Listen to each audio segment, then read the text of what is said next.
Ideal India TV. बाबा साहब का नाम लेकर, बाबा साहब का चित्र लेकर देश में लोगों को गुमराह करने की कोशिश कर रहे हैं।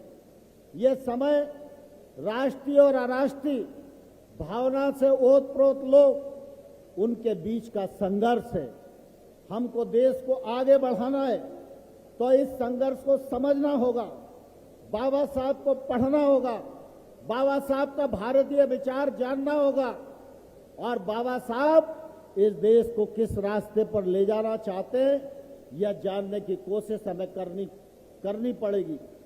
अगर हम बाबा साहब को ठीक प्रकार से समझ सकेंगे तो आपके घर पे कोई भी अराष्ट्रीय व्यक्ति आपको गुमराह करने में सफल नहीं हो सकता है।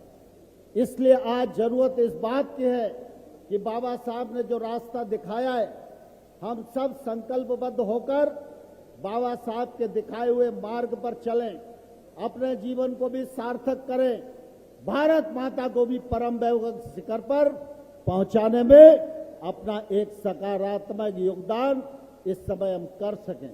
यह वक्त की जरूरत है। अराष्ट्रीय ताकतों से सावधान रहने की जरूरत है।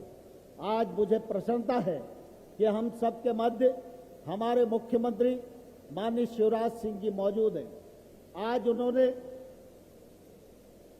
61 करोड़ से अधिक की राशि की तमाम सारी अनुसूचित जाति के भाइयों और बहनों को पढ़ने के लिए छात्रावासों की संरचनाओं का शिलान्यास किया है।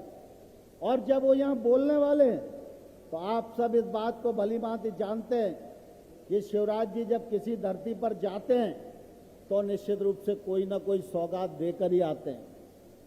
और इसलिए आज उनका संदेश हमारे इस अंचल के लिए भी सामयिक होगा, अनुसूचित जाति के भाइयों और बहनों के भी लिए लाभप्रद होगा। इसलिए मैं उनके और आप सबके बीच में बहुत अधिक समय नहीं लेना चाहता, लेकिन मैं उनको एक आग्रह जरूर करना चाहता हूं कि जिस प्रकार से आपने कबीर साहब के नाम पर उज्जैन में महाकुंभ किया, जिस प्रकार से संत रविदास जी के नाम पर आपने सागर में महाकुंभ किया और वहां उनकी याद को चिरस्थायी बनाने के लिए आपकी सरकार ने योगदान किया।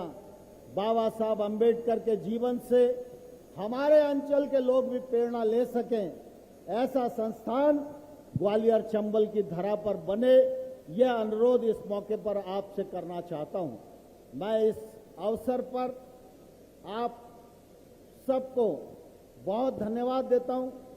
इतनी तपती दोपहरी में आप सब पधारे, दूरस्थ अंचलों से पधारे, माता बहनें भी आई और इसके लिए हमारे अनुसूचित मोर्चा के बंधुओं ने, प्रशासन के लोगों ने जो इस तपती दोपहरी में 8-10 दिन परिश्रम किया है, निश्चित रूप से वो तारीफ के काबिल है। अब मैं आप सबको अनुरोध करना चाहता हूं, शिवराज जी आए और नई नई सौगातें हम आइडियल इंडिया टीवी, हर खबर बेफिक्र। Subscribe now.